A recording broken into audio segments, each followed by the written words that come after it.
तो दोस्तों पिछले कुछ समय में भारतीय वायुसेना को लेकर कुछ ऐसी ऐसी खबरें निकल कर आई है, आज भी बहुत महत्वपूर्ण खबर आई है जिन्हें जानने के बाद आप खुद समझ जाएंगे कि सडनली भारतीय वायुसेना की ताकत दोगुनी हो गई।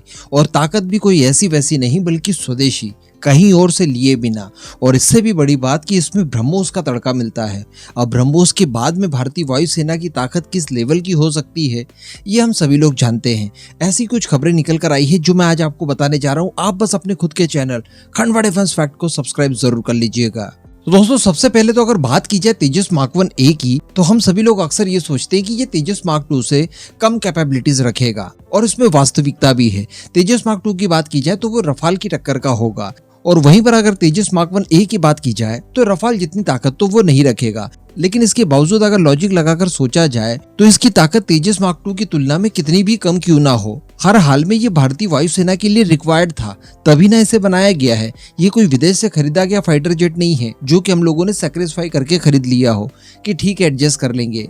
स्पेशली भारतीय वायुसेना की रिक्वायरमेंट को आधार बनाकर ही इसका निर्माण किया गया है। तो ये कहना सही नहीं होगा कि ये किसी भी काम का नहीं होगा या छोटू मोटू सा होगा, बल्कि ये भी अपने अंदर बड़ी ताकत रखेगा। क्योंकि जहां पर बात आ जाती है ब्रह्मोस के तड़के की, तो बताया जाता है कि इसमें 2 ब्रह्मोस एनजी शुरुआत से ही लगाई जा सकती है। साथ ही अस्त्रा मिसाइल के सभी वेरिएंट इसमें इंटीग्रेट किए जा सकेंगे। विदेशी हथियार तो लगेंगे ही लगेंगे, लेकिन स्वदेशी भी लगभग सभी तरह के इंपोर्टेंट वेपन्स इसके अंदर इंटीग्रेट किए जा सकेंगे। साथ में जो रुद्र मिसाइल है जो कि एंटी रेडिएशन मिसाइल है, और सबसे बड़ा महत्वपूर्ण उनका रोल तब प्ले होगा जब वो दुश्मनों के एयर डिफेंस सिस्टम के खिलाफ काम करेगी, तो वो भी इंटीग्रेट की जा सकेगी। तो फिर अब आपको और क्या चाहिए, बस थोड़ा सा इंजन थ्रस्ट में परिवर्तन देखने के लिए मिलेगा।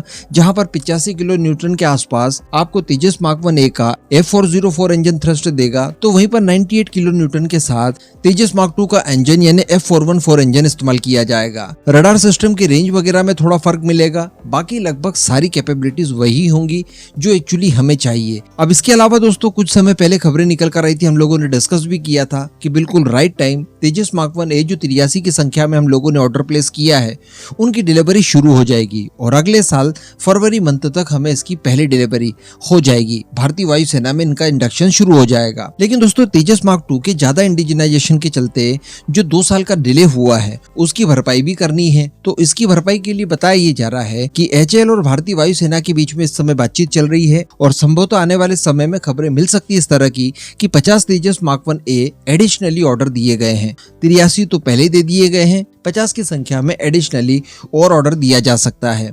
अब ये सारी चीजें जब हो जाएंगी तो इनके लिए हथियारों की आवश्यकता होगी। इसके लिए बताया जा रहा है कि भारतीय वायुसेना इस समय ब्रह्मोस एरोस्पेस के साथ बातचीत कर रही है, और संभवतः आने वाले कुछ ही समय में 400 ब्रह्मोस एनजी मिसाइलों का ऑर्डर प्लेस किया जा सकता है, जिनका इस्तेमाल न केवल तेजस मार्क 1A में बल्कि हमारी वायुसेना में शामिल वेरियस फाइटर जेट के अंदर इनका इस्तेमाल किया जाएगा। स्पेशली Su-30 MKI को भी काउंट किया जाना चाहिए। कल ही मैंने आपको एक वीडियो बनाकर बताया था कि ब्रह्मोस A जो पुरानी एयर वेरिएंट है उसके अलावा भी 2 additionally BrahMos NG Sukhoi 30 MKI के अंदर इंटीग्रेट की जा सकेगी। और अगर पुरानी ब्रह्मोस A हटा दी जाए तो एक ही बार में ये 3 ब्रह्मोस एनजी को कैरी कर सकेगा, इतनी कैपेबिलिटीज रखेगा। अब ब्रह्मोस एनजी को लेकर ये खबर निकल कर आ रही है कि 400 के लगभग में ऑर्डर प्लेस किया जा सकता है, और ये खबर खुद ब्रह्मोस एरोस्पेस के महानिदेशक प्रवीण पाठक सर की तरफ से बताया गया है। अब अगर ऑर्डर्स तक बात चली गई है तो इसके डेवलपमेंट का क्या हुआ। हम सभी जानते हैं कि अभी तो ब्रह्मोस एनजी का डेवलपमेंट पूरा नहीं हुआ है। तो बताया ये जा रहा है, सर की तरफ से ही बताया गया है कि इसका जो डिजाइन वगैरह है वो फाइनलाइज कर लिया गया है, यानी फ्रीज कर दिया गया है। जितना भी काम उसके ऊपर किया जाना था वो कर चुके हैं हम लोग। इसके अतिरिक्त दोस्तों 2023 के अंत में यानी इसी साल इसका प्रोडक्शन शुरू हो जाएगा। जो शुरुआत में थोड़े बहुत नंबर्स में बनाया जाएगा जिनसे कि फायर टेस्ट वगैरह किए जाएंगे, उनका प्रोडक्शन इसी साल शुरू कर दिया जाएगा, और 2024 की शुरुआत में इसके फायर टेस्ट वगैरह शुरू कर दिए जाएंगे। ऑब्वियसली ये काम इतना जल्दी इसलिए भी हो पा रहा है क्योंकि पुरानी एक्सपर्टीज हमारे पास मौजूद है।